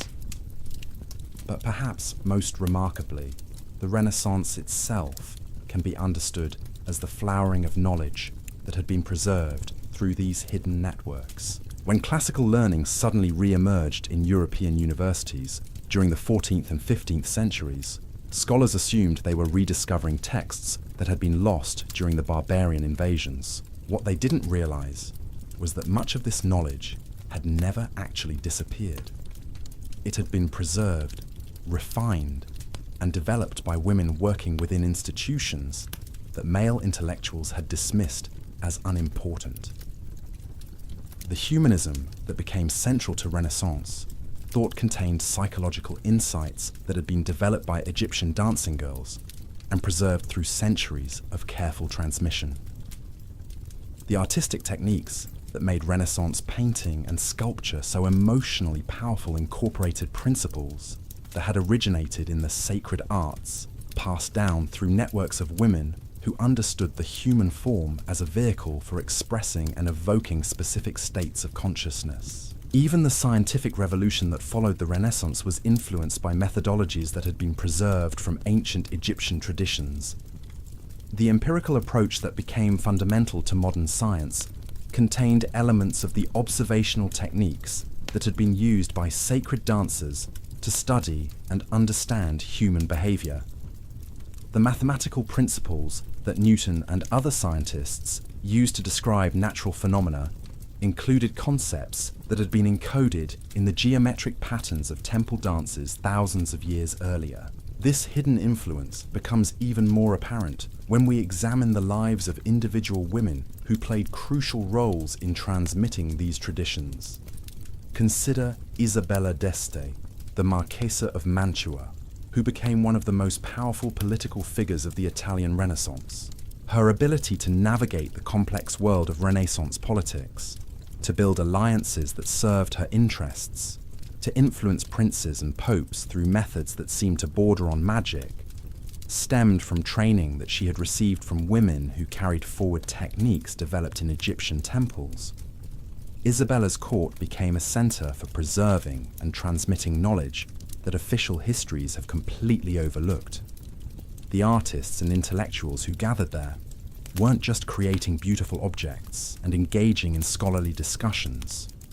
They were participating in a systematic effort to recover and apply wisdom that had been preserved through centuries of careful concealment. The paintings commissioned by Isabella contained symbolic elements that served as instructional aids for women learning the sacred arts. The musical compositions performed at her court incorporated harmonic progressions designed to induce specific psychological states. Most importantly, Isabella established what was effectively a network of female agents who carried these techniques throughout the courts of Europe. Her correspondence, which fills volumes in modern archives, appears to deal with conventional matters of politics, art, and family relationships. But when examined by someone familiar with the symbolic systems used by women practicing the sacred arts, it reveals itself as a sophisticated communication network for coordinating activities that influenced the course of European history. The techniques that Isabella and her network employed were so subtle and effective that their influence remained almost entirely invisible to contemporary observers. Male historians recorded the political events and cultural achievements of the Renaissance, but they missed the hidden dynamics that actually determined how those events unfolded.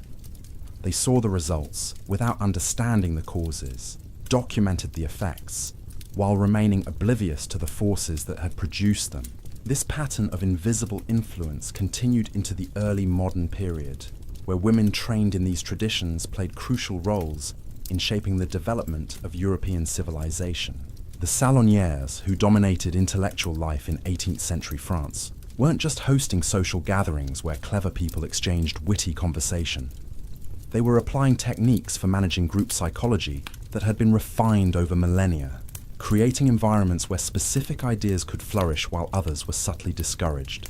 Madame de Pompadour's influence over Louis XV wasn't just the result of sexual attraction or personal charm. She had been trained by women who understood consciousness as a field that could be shaped through precise application of psychological and physical techniques. Her ability to maintain her position at court for decades, to influence policy decisions that affected millions of people, to navigate the dangerous world of Versailles politics with consistent success, demonstrated the continuing effectiveness of methods that had originated in Egyptian temples thousands of years earlier. The revolutionary movements that transformed Europe and America in the late 18th century were influenced by ideas that had been preserved and transmitted through these hidden networks. The concept of natural rights that became fundamental to modern democracy contained elements that had originated in Egyptian theological systems that recognized the divine nature of human consciousness. The political strategies used by revolutionary leaders incorporated techniques for mass persuasion that had been developed by women who understood crowd psychology with scientific precision.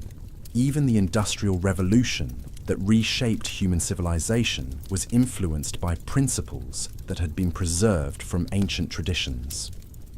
The factory system that became the foundation of modern capitalism incorporated organizational methods that had originated in Egyptian temple complexes, transmitted through networks of women who understood human motivation and group dynamics in ways that male entrepreneurs and managers could only dimly comprehend. But as these ancient techniques proved their continuing effectiveness in modern contexts, they also began to attract attention from people who recognized their power and wanted to control it for their own purposes.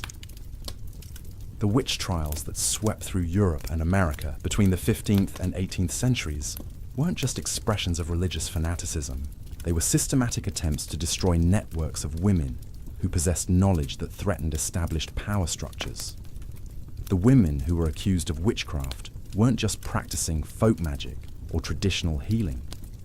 Many of them were carriers of techniques that had been preserved from Egyptian sacred traditions. methods for understanding and influencing human consciousness that gave them capabilities that seemed supernatural to observers who didn't understand the principles involved. The trials weren't just about eliminating individual women who posed threats to local authorities. They were part of a broader campaign to destroy knowledge systems that had survived the collapse of ancient civilizations. Yet even this systematic persecution couldn't completely eliminate traditions that had survived for thousands of years. The knowledge went deeper underground, preserved in forms that were even more carefully disguised and protected. The folk tales that were collected by scholars like the Brothers Grimm contained encoded instructions for practicing techniques that had originated in Egyptian temples. The nursery rhymes that children learned by heart preserved symbolic systems that had been used by sacred dancers to transmit complex psychological insights.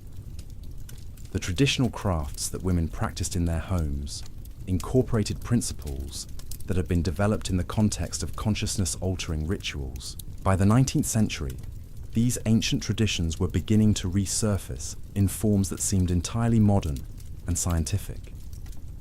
The mesmerism that became popular in European intellectual circles incorporated techniques for altering consciousness that had been practiced by Egyptian dancing girls thousands of years earlier. The psychology that emerged as a scientific discipline contained insights into human nature that had been preserved and refined through centuries of hidden transmission. Sigmund Freud's discoveries about the unconscious mind weren't just the result of his individual genius. They built upon understanding of human psychology that had been accumulated over millennia by women who had made consciousness their primary field of study. Carl Jung's insights into archetypal patterns of human experience reflected knowledge that had been preserved in symbolic systems that traced their origins back to Egyptian temple traditions. The modern therapeutic techniques that became fundamental to 20th century psychology incorporated methods that had been developed in the context of sacred dances and ritual practices. The body-based therapies that emerged in the mid-20th century rediscovered principles that had been preserved by women who understood the physical form as a vehicle for consciousness transformation. Even the sexual revolution of the 1960s can be understood as the re-emergence of attitudes towards sexuality that had been preserved from ancient traditions that recognized erotic energy as a pathway to expanded awareness. The feminist movement that challenged traditional gender roles was drawing upon insights into feminine power that had been kept alive through centuries of careful concealment. Today, as we begin to understand consciousness as a field that can be studied scientifically, we're rediscovering principles that were known to the dancing girls of ancient Egypt thousands of years ago. The neuroscience that reveals how movement affects brain function validates techniques that had been practiced in Egyptian temples for millennia. The research into embodied cognition confirms insights that had been preserved through networks of women who understood the body as an instrument of consciousness.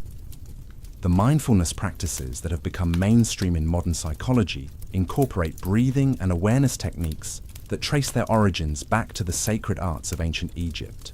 The somatic therapies that help people heal from trauma by working directly with the body reflect understanding that had been developed by women who made the study of consciousness their life's work.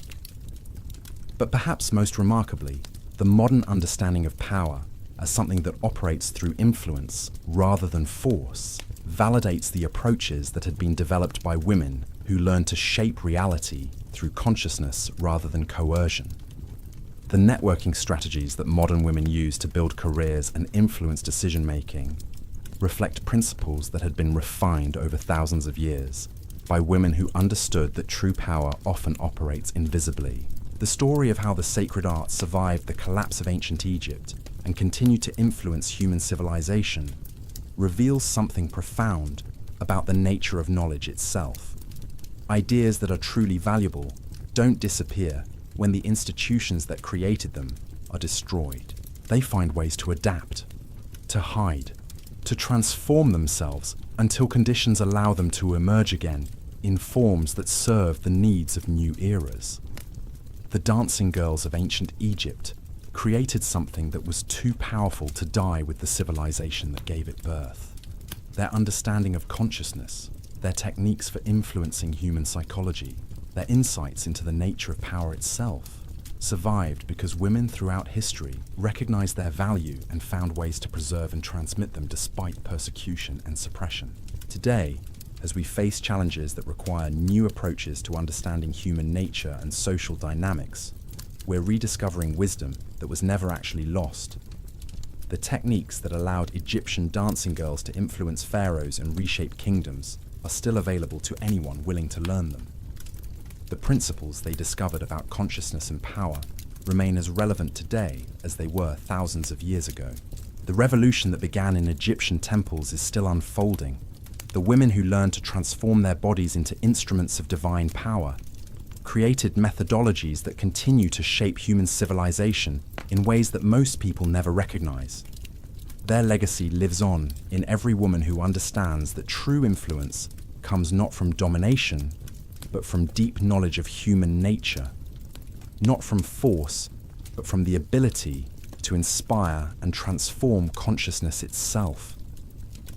The dancing girls knew something that we're only beginning to remember, that the body, properly trained and consecrated, becomes a vehicle for accessing and expressing forms of intelligence that transcend ordinary human limitations. They discovered that sexuality, approached with reverence and wisdom, opens doorways to understanding that can't be reached through purely intellectual methods. They learned that consciousness itself is the ultimate technology, more powerful than any external tool for reshaping reality according to human will and intention.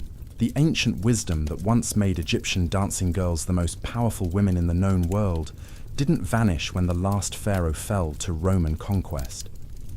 It simply learned to wear different masks, to speak in different tongues, to hide itself within institutions that claimed to oppose everything it represented. And nowhere was this transformation more dramatic than in the story of a woman whose name has been lost to history, but whose influence shaped the very foundations of the Roman Empire itself. Her story begins in 30 BCE, in the chaos that followed Cleopatra's death and Octavian's conquest of Egypt. While Roman soldiers were busy looting temples and melting down golden statues, a 15-year-old girl named Kemweset was making a decision that would echo through the corridors of power for centuries to come. She was the last initiate of the temple of Isis at Philae, trained in arts that Rome's new rulers considered both fascinating and terrifying. But Kemweset understood something that the conquering Romans missed entirely. Their empire was built on military might and administrative efficiency, but it was held together by something far more fragile: the psychological bonds that made millions of people across 3 continents accept Roman authority as legitimate. And those bonds, she realized, could be influenced by someone who understood the hidden currents of human consciousness. So instead of fleeing to distant lands where the old ways might survive unchanged, Kemweset made a choice that shocked even her fellow initiates. She would go to Rome itself, to the heart of the empire that had destroyed her world, and there she would plant seeds that would grow into something entirely new. The journey to Rome took months, traveling with merchant caravans that provided cover for her true mission. But when she arrived in the capital, Kemweset faced a challenge that would have overwhelmed most people. How does a young Egyptian woman, trained in arts that Romans considered exotic at best and dangerous at worst, gain access to the centers of imperial power? Her solution demonstrated the kind of strategic thinking that had made her predecessors legendary. Instead of trying to enter Roman society at the top, she began at the bottom, in the slave markets where human beings were bought and sold like livestock. But Kemweset wasn't there as a victim. She was there as an investor, using gold she had hidden before leaving Egypt to purchase something that Roman masters never suspected could be dangerous: young women with the intelligence and physical grace necessary for advanced training. Within a year, she had established what appeared to be a school for training household servants, teaching young women the skills they would need to work in wealthy Roman homes. The curriculum seemed perfectly innocent to outside observers. Students learned proper etiquette for serving at banquets, techniques for managing complex households, methods for caring for the sick and elderly. But embedded within these practical lessons were teachings that traced their origins back to the most sacred chambers of Egyptian temples. The young women who graduated from Camwaset school were unlike any servants that Roman households had ever seen. They moved with a grace that seemed almost supernatural, their presence somehow making even the most stressful situations feel manageable. They possessed an uncanny ability to anticipate their master's needs, to provide exactly the right kind of comfort or assistance at precisely the moment it was most needed. Within months, they had become indispensable to the families that employed them. But what those families didn't realize was that these remarkable servants were also gathering intelligence with systematic precision. Every conversation they overheard, every document they glimpsed, every insight into the personalities and relationships of their employers was being carefully recorded and analyzed. Camwaset was building the most sophisticated intelligence network that Rome had ever seen, and she was doing it through women that the city's elite considered invisible. The breakthrough came during the third year of Augustus's reign, when a political crisis threatened to destabilize the entire imperial system. A conspiracy involving several prominent senators had been discovered, but the evidence was incomplete, and the emperor's advisors were struggling to understand the full scope of the plot. In this moment of uncertainty, one of Camwaset's students approached her mistress, a senator's wife, with information that seemed almost too good to be true. The servant claimed to have overheard conversations that revealed not just the identities of all the conspirators, but their specific plans, their sources of funding, even their contingency strategies if the plot was discovered. The information was so detailed and accurate that when it reached Augustus through his wife Livia, it allowed the emperor to neutralize the threat completely, while making it appear that he had uncovered the conspiracy through his own brilliant detective work. Augustus never learned the true source of the intelligence that had saved his reign. But Livia, who was far more perceptive than her husband about the subtle currents of Roman politics, began to suspect that something extraordinary was happening. She started paying attention to the servants in her own household, noticing qualities that she had previously overlooked, and gradually, she began to understand that she had access to capabilities that could make her the most influential woman in the Roman world. What followed was a partnership that would reshape the nature of imperial power itself. Livia provided protection and resources, while Camwaset's network provided intelligence and influence capabilities that gave the imperial family advantages that their rivals couldn't understand or counter. The combination proved devastatingly effective. Consider what happened during the succession crisis that followed Augustus's death. The transition of power from one emperor to another was always a dangerous moment in Roman history, a time when ambitious generals or popular politicians might attempt to seize control of the empire.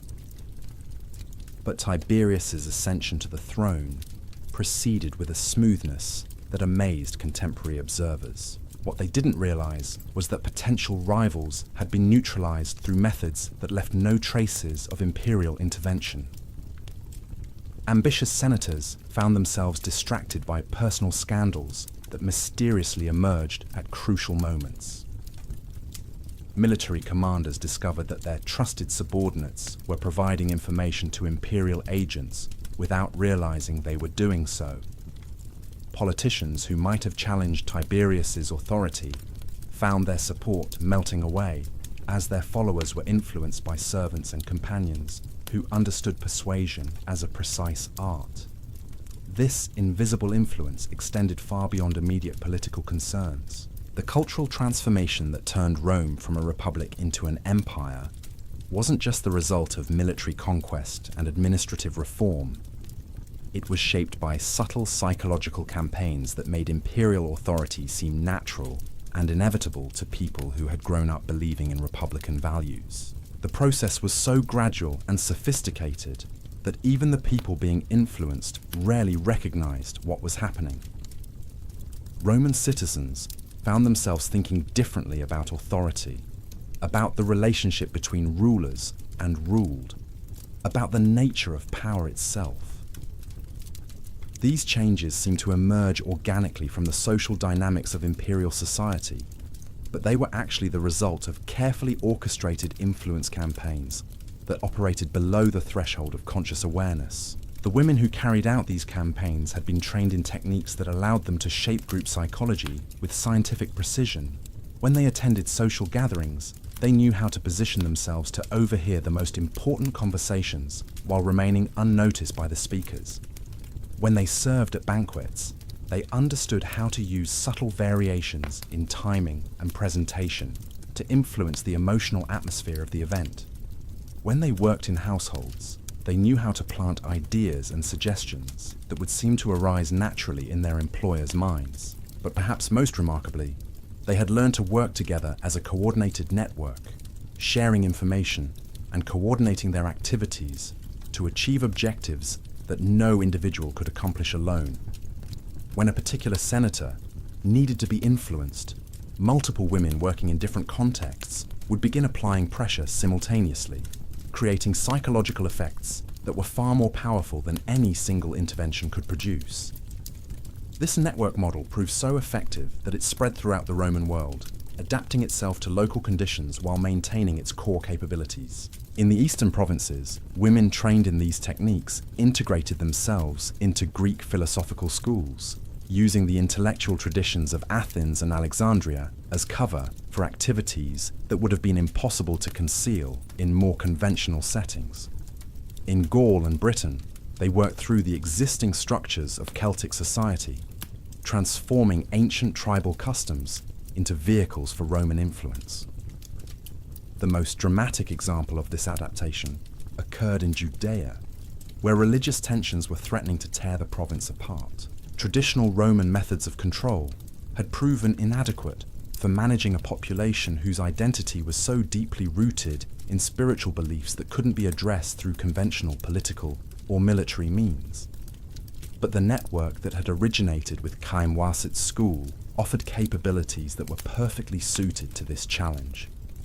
The women who were deployed to Judea weren't there to suppress Jewish religious practices or impose Roman beliefs. Instead, they worked to identify and influence the psychological dynamics that were driving conflict between different factions within Jewish society. They studied the personalities of religious leaders, the social tensions that made certain communities more receptive to radical messages, the economic and political pressures that were pushing moderate voices toward extremist positions. Armed with this understanding, they began implementing influence campaigns that were designed not to change people's religious beliefs, but to channel those beliefs in directions that served Roman interests. Radical leaders found themselves isolated as their followers were subtly encouraged to embrace more moderate positions.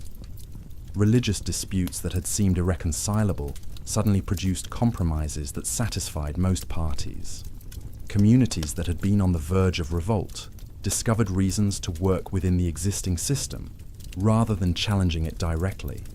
The success of these operations was so complete that Roman authorities began to view the network as an essential tool for imperial administration. By the time of Hadrian's reign, women trained in these techniques were operating in every province of the empire, providing intelligence and influence capabilities that made Roman rule more efficient and more stable than it had ever been before. But the network's greatest achievement wasn't in serving Roman interests. It was in preserving and transmitting knowledge that would have been lost forever if it had remained confined to Egyptian temples. The techniques that had been developed over thousands of years by sacred dancers were being adapted to new contexts, refined through practical application, and passed on to women who would carry them into the future. The process of adaptation required constant innovation. What worked in the sophisticated urban environment of Rome needed to be modified for the tribal societies of Germania. Techniques that were effective with Greek intellectuals had to be adjusted for Celtic druids or Germanic warriors. The women who carried this knowledge forward weren't just preserving ancient traditions, they were creating new applications that expanded the possibilities of what these arts could accomplish. Consider what happened when the network encountered Christianity, the religious movement that would eventually transform the Roman Empire more profoundly than any military conquest. The early Christians presented a unique challenge because their beliefs were so different from anything the network had encountered before. Traditional Roman religion was primarily concerned with maintaining proper relationships between humans and gods through ritual observance. Christian theology focused on personal transformation and eternal salvation in ways that created psychological dynamics that were entirely novel. The women who were assigned to study this new religion spent years learning to understand Christian communities from the inside. They didn't approach Christianity as hostile observers, trying to find weaknesses to exploit. Instead, they immersed themselves in Christian theology and practice, seeking to understand how this new belief system affected human consciousness and behavior. What they discovered was fascinating. Christianity was creating psychological states and social dynamics that were remarkably similar to what had been achieved in Egyptian temples through very different methods. Christian prayer and meditation were producing altered states of consciousness. Christian community life was generating forms of social cohesion that transcended ordinary tribal and cultural boundaries. Christian teachings about love and forgiveness were transforming people's understanding of human relationships in ways that had profound political implications. But the network also recognized that Christianity represented both an opportunity and a threat. The opportunity lay in the possibility that Christian institutions might provide new venues for preserving and transmitting the ancient knowledge. The threat was that Christian leaders might recognize the network's activities as incompatible with their own teachings and move to suppress them. The solution that emerged was one of the most sophisticated infiltration operations in human history. Instead of trying to oppose Christianity or corrupt it from the outside, the network began producing women who were genuinely converted to Christian beliefs while retaining their training in the ancient arts. These women entered Christian communities as sincere believers, but they brought with them capabilities that would subtly transform Christianity itself. The process took generations to complete, but its effects were profound. The Christian monasticism that emerged in the 4th and 5th centuries incorporated practices that clearly descended from Egyptian temple traditions. The mystical theology that became central to Christian spirituality contained insights that had been preserved from ancient wisdom traditions.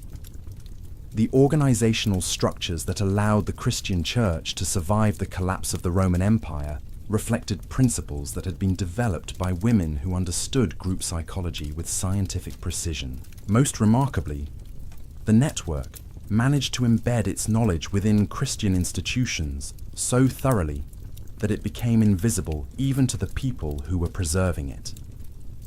Nuns who practiced contemplative techniques that derived from ancient Egyptian methods believed they were engaging in purely Christian spiritual exercises. Abbesses who managed their convents using organizational principles that trace back to temple schools thought they were applying insights they had gained through prayer and divine inspiration. This transformation of ancient knowledge into Christian practice ensured that the techniques developed by Egyptian dancing girls would survive the collapse of classical civilization. When barbarian invasions destroyed the Roman administrative system and plunged Europe into what historians call the Dark Ages, the wisdom that had shaped empires for thousands of years found refuge in monasteries and convents throughout the Christian world. But the network's influence wasn't limited to Christian institutions. Similar adaptation processes were taking place throughout the regions that had been touched by Roman expansion. In Ireland, the ancient Celtic traditions that had preserved their own forms of consciousness. Altering practices were being subtly influenced by techniques that traced their origins back to Egyptian temples. In Persia, The Zoroastrian fire temples were incorporating organizational methods that had been developed by women who understood how to create environments that supported consciousness transformation.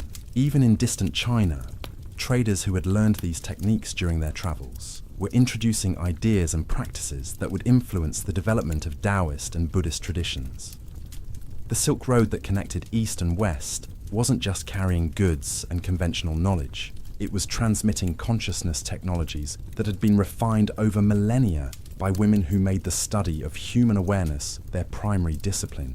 The most dramatic example of this global transmission occurred in India, where the network encountered spiritual traditions that were already thousands of years old. The meeting between techniques that had been developed in Egyptian temples and practices that had emerged from Hindu and Buddhist contexts produced innovations that transformed both traditions. The tantric practices that began appearing in Indian spiritual literature during this period incorporated elements that clearly derived from the sacred arts of ancient Egypt. The temple dancers, who became central to Hindu religious practice, were applying techniques that had been transmitted through networks of women who carried this knowledge across continents and cultures. The understanding of sexuality as a pathway to spiritual realization that became fundamental to tantric philosophy reflected insights that had been preserved from the most secret teachings of Egyptian priestesses. But the influence flowed in both directions. Indian spiritual practices that emphasized the cultivation of subtle energies within the human body provided new frameworks for understanding techniques that had been developed in Egyptian contexts. The sophisticated psychological theories that had emerged from Hindu and Buddhist contemplative traditions offered fresh perspectives on consciousness dynamics that had been studied by sacred dancers for thousands of years. The synthesis that resulted from this cross-cultural exchange created possibilities that hadn't existed in any single tradition. Women who combined Egyptian techniques with Indian practices developed capabilities that surpassed anything that had been achieved by their predecessors. They could induce states of consciousness that allowed them to perceive and influence subtle energies that most people couldn't even detect. They could work with groups in ways that created collective experiences of expanded awareness that transformed everyone involved. These enhanced capabilities proved especially valuable during the medieval period, when European civilization was struggling to recover from the chaos that followed the collapse of Roman authority. The feudal system that emerged during this time created new opportunities for women who understood how to wield influence through indirect means. The lady of the manor, who could inspire knights to perform heroic deeds, wasn't just exercising natural charisma. She was applying techniques that had been refined through centuries of practical experience in understanding and influencing human motivation. The abbess, who could manage complex political relationships between her convent and secular authorities, was drawing upon organizational methods that had been developed by women who had administered temple complexes that controlled vast economic resources. Most importantly, the network that had originated with Camoset's school had evolved into something that could adapt to any cultural context while preserving its essential knowledge. By the time of Charlemagne's empire, these women were operating throughout medieval Europe, providing capabilities that helped stabilize societies that were constantly threatened by warfare, disease, and social upheaval. The influence they exercised was so subtle that it remained almost entirely invisible to contemporary chroniclers. Medieval historians recorded the political events and military campaigns that shaped their world, but they missed the psychological dynamics that actually determined how those events unfolded. They documented the rise and fall of kingdoms without understanding the hidden forces that made some rulers successful while others failed despite apparent advantages. But the evidence of this influence is there for anyone who knows how to look for it. The Arthurian legends that became central to medieval literature weren't just entertaining stories about knights and magic. They were encoded descriptions of consciousness technologies that had been preserved through oral traditions maintained by women who understood these tales as instructional narratives rather than mere entertainment. The courtly love poetry that flourished in medieval courts wasn't just artistic expression, It was a practical system for training men and women in psychological techniques that allowed them to form relationships that served both personal and political purposes. The elaborate rituals of chivalry that governed medieval society weren't just social conventions. They were behavioral modification programs that channeled masculine aggression in directions that served the interests of the women who had designed them. The Gothic cathedrals that began appearing throughout Europe in the 12th century represented the most visible manifestation of knowledge that had been preserved from ancient Egyptian traditions. The geometric proportions that made these buildings so emotionally powerful weren't discovered by medieval architects through trial and error. They were applications of mathematical principles that had been encoded in temple dances thousands of years earlier. The acoustics that made Gregorian chants so effective at inducing altered states of consciousness weren't accidental features of cathedral design. They were the result of understanding sound as a technology for consciousness transformation, knowledge that had been preserved by women who had studied these phenomena for millennia. The light patterns that created such profound spiritual experiences for medieval worshippers weren't just aesthetic choices. They were applications of principles that had been developed in Egyptian temples, where light and movement were combined to create specific psychological effects. But perhaps most remarkably, the network had learned to embed its knowledge so thoroughly within medieval institutions that it became invisible even to the people who were applying it. The abbesses who designed cathedral schools that would eventually evolve into universities believed they were creating educational institutions based on Christian principles. They didn't realize they were applying organizational methods that traced their origins back to Egyptian temple schools, where sacred dancers had been trained in arts that combined spiritual practice with practical psychology. The scholars who developed the theological systems that became fundamental to medieval Christianity thought they were exploring the implications of divine revelation through purely rational inquiry. They weren't aware that their methods of analysis had been influenced by approaches to understanding consciousness that had been refined in very different cultural contexts thousands of years earlier. The merchants who created the trade networks that would eventually give birth to capitalism believed they were simply responding to economic opportunities. They didn't understand that their success often depended on psychological insights that had been transmitted through networks of women who had made the study of human motivation their primary discipline. This hidden influence reached its culmination during the Renaissance, when European civilization experienced a flowering of artistic, intellectual, and scientific achievement that seemed to emerge from nowhere. But the Renaissance wasn't a spontaneous cultural revolution. It was the result of knowledge that had been carefully preserved and transmitted through centuries of apparent darkness, finally finding expression in forms that could be openly celebrated rather than secretly maintained. The humanist philosophy that became central to Renaissance thought contained insights into human nature that had been developed by women who had dedicated their lives to understanding consciousness as a field that could be studied and influenced through systematic methods. The artistic techniques that made Renaissance painting and sculpture so emotionally powerful incorporated principles that had originated in traditions where movement and visual beauty were understood as technologies for transforming human awareness. The scientific method that would eventually revolutionize human understanding of the natural world contained elements that had been preserved from approaches to investigation that combined rigorous observation with intuitive insight in ways that purely rational inquiry couldn't achieve alone. The mathematical discoveries that laid the foundation for modern physics included concepts that had been encoded in symbolic systems that traced their origins back to Egyptian temple mathematics. But the Renaissance also marked a turning point in the history of the network itself. As knowledge that had been hidden for centuries began to emerge into public view, the women who had preserved it faced new challenges and opportunities. They could continue operating in secret, maintaining the security that had allowed them to survive for so long. Or they could begin revealing themselves more openly, risking exposure, but gaining the possibility of having much greater influence on the direction of human civilization.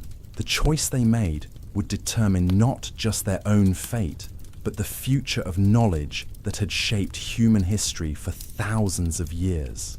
And that choice would be embodied in the life of a remarkable woman whose story reveals how ancient wisdom adapted itself to the challenges of the modern world.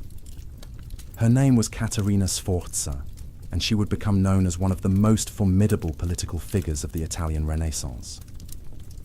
But what history books don't reveal is that her legendary ability to outmaneuver male rivals who possessed superior military and economic resources stemmed from training that connected her to traditions that reached back to the temples of ancient Egypt. Caterina's education began in childhood, but not in the conventional sense that historians have assumed.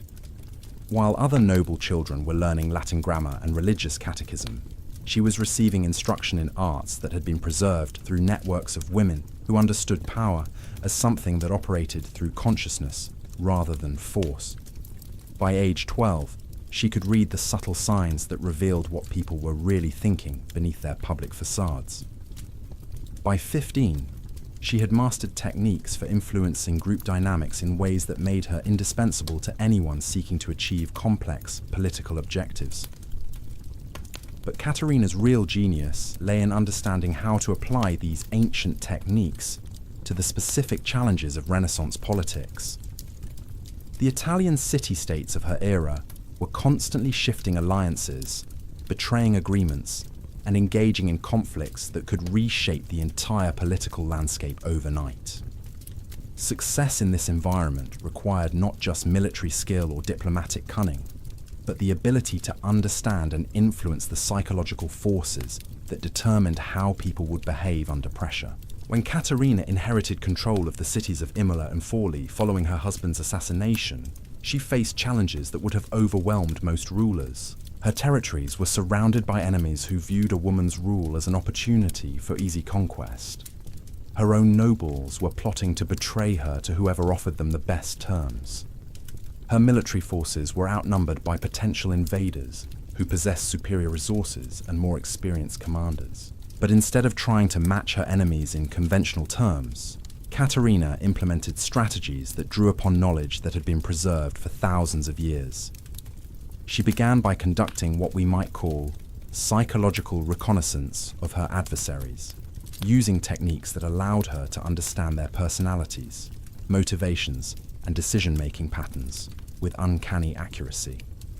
She studied not just their public statements and military dispositions, but the subtle behavioral cues that revealed their fears, desires, and vulnerabilities. Armed with this understanding, she began implementing influence campaigns that were designed to exploit the psychological weaknesses of her enemies while strengthening the loyalty of her own supporters. The methods she used were so subtle that her targets rarely realized they were being manipulated. Potential traitors found themselves developing unexpected doubts about the wisdom of betraying someone who had always treated them fairly. Enemy commanders discovered that their subordinates were providing information to Caterina's agents without understanding how they had been recruited. Most remarkably, Caterina learned to use her gender as a strategic advantage rather than a liability. While her male contemporaries tried to project power through displays of military might or political authority, she understood that feminine influence could be more effective precisely because it was less visible, and therefore less likely to provoke direct resistance. She cultivated relationships with key figures throughout Italian politics, not through formal alliances or explicit agreements, but through personal connections that made these men emotionally invested in her success. The result was a network of supporters who advanced her interests even when doing so conflicted with their own immediate political objectives. Cardinals who should have opposed her policies found themselves arguing on her behalf in papal councils. Merchants who had no obvious reason to favour her territories directed trade routes in ways that strengthened her economic position. Military commanders who were officially her enemies somehow failed to press their advantages when opportunities arose to defeat her forces. Caterina's success was so complete that she became a legend throughout Renaissance Europe. Stories of her achievements spread to courts, from England to Constantinople, inspiring both admiration and fear among rulers who couldn't understand how a woman with limited resources had managed to outmaneuver some of the most powerful men of her era. But what these observers didn't realize was that Katerina's victories weren't the result of individual brilliance alone. They were the product of knowledge systems that had been refined over millennia by women who had made the study of power their life's work. The techniques that Katerina applied had been tested in countless different contexts, adapted to serve the needs of women who faced similar challenges across cultures and centuries. The psychological insights that allowed her to read her enemy's intentions had been developed by sacred dancers who had studied human nature with scientific precision. The influence methods that made her supporters so loyal had been refined by women who had learned to create emotional bonds that transcended ordinary political calculations. But Katerina's story also reveals the limitations that still constrained women who sought to wield power openly. Despite her successes, she ultimately fell to Cesare Borgia, whose resources and ruthlessness eventually overwhelmed even her sophisticated defensive strategies. Her defeat demonstrated that while the ancient techniques remained powerful, they couldn't always overcome the brute force advantages that patriarchal societies gave to men who were willing to use violence without restraint. The lesson wasn't lost on the women who carried these traditions forward. Katerina's career had shown both the possibilities and the dangers of applying ancient knowledge in contexts where feminine power was still viewed as fundamentally illegitimate. Future practitioners would need to be even more careful, even more subtle, even more skilled at operating below the threshold of conscious detection. This need for enhanced subtlety led to innovations that would carry the network through the early modern period and into the industrial age. The women who inherited these traditions developed methods for influencing social and political developments that were so indirect that even trained historians would struggle to detect their operation. They learned to work through institutions, cultural movements, and intellectual trends in ways that shaped the direction of human civilization while leaving almost no traces of their involvement. The Protestant Reformation that split European Christianity wasn't just a spontaneous religious movement triggered by Martin Luther's theological concerns. It was influenced by networks of women who had been working for centuries to create conditions where alternative forms of spiritual authority could emerge to challenge the Catholic Church's monopoly on religious truth. The ideas that made Protestantism appealing to so many Europeans contained elements that had been preserved from ancient traditions that recognized individual consciousness as the ultimate source of spiritual authority. The scientific revolution that transformed human understanding of the natural world was shaped by approaches to investigation that had been developed by women who understood observation and experimentation as consciousness practices rather than purely rational activities. The mathematical insights that allowed scientists like Newton and Galileo to describe natural phenomena with unprecedented precision incorporated concepts that had been preserved in symbolic systems that traced their origins back to Egyptian temple mathematics. The political revolutions that created modern democratic societies were influenced by ideas about modern democratic societies, drew upon ideas about human rights and social organization that had been preserved through networks that understood governance as a psychological art, rather than merely an exercise in administrative control.